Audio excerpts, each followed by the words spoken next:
French philosopher Albert Camus once said that in the end, one needs more courage to live than to kill himself.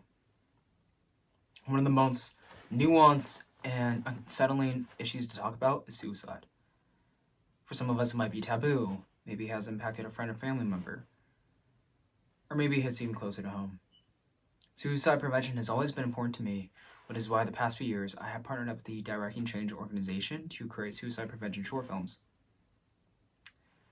When the pandemic started, it challenged our sense of safety and security, and it changed our lives significantly.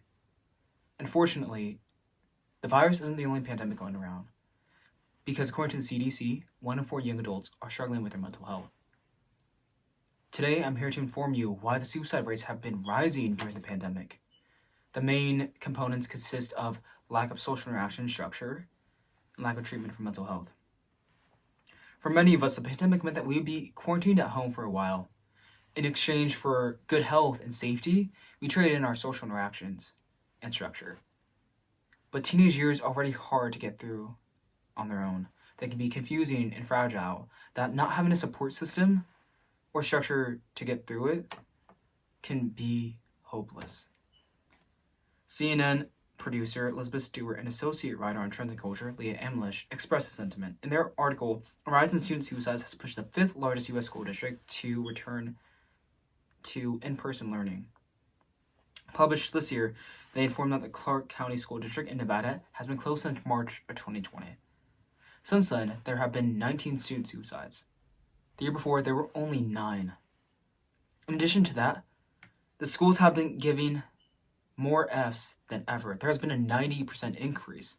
11% of those Fs were A and B students the year before. Clearly, this transition to a whole new medium of learning has been difficult, aside from mental health challenging.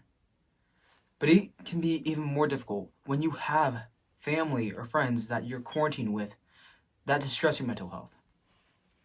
Kristen Rogers, a journalist on wellness, space, and science for CNN, explains why being sheltered at home can be more like a cage than a vacation.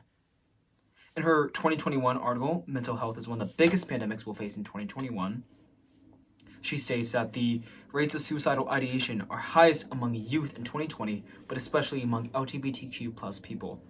The reason the LGBTQ community has seen more suicides is due to being sheltered in place with non-affirming or unloving family. But does the lack of social interaction and structure automatically mean that someone will commit suicide? No. The second factor contributing to the suicide numbers are the lack of treatment. More youth are struggling with mental health now more than ever, but the federal government is failing to bring any results to this growing issue. The Washington Post correspondent William Wan, in his 2021 article, "For Months He Helped His Son Keep Suicidal Thoughts at Bay, Then the Pandemic Came," explains that the barriers to mental health services and treatment are exceptionally high.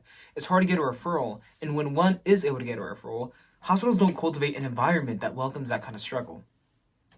Since the rising stages of the pandemic, there has been $175 billion in federal funding that has gone to healthcare. Only 1% of that federal funding goes to mental health and substance abuse treatment services.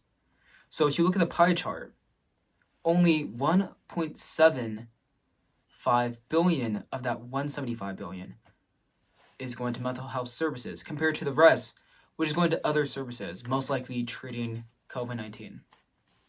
Now, don't get me wrong. People struggling with COVID-19 deserve all the help and all the healthcare in the world. But these are both dire issues. Both suicide and the virus are taking lives.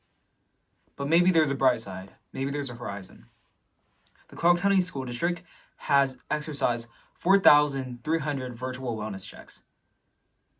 In addition to that, they have saved 30 kids from committing suicide by exercising their suicide intervention protocols. In addition, the CDC has published an article this year titled "Coping with Stress," and it's essentially a compilation of how to treat your stress symptoms. It includes meditation, eating healthy, getting a good night's sleep. So, maybe there could be a horizon if we treat both of these factors contributing to the suicide numbers. In conclusion, my hope is that you are now informed why the suicide numbers have been rising since the early days of the pandemic. The main factors contributing to these numbers are the lack of social interaction and structure, and the lack of treatment for mental health.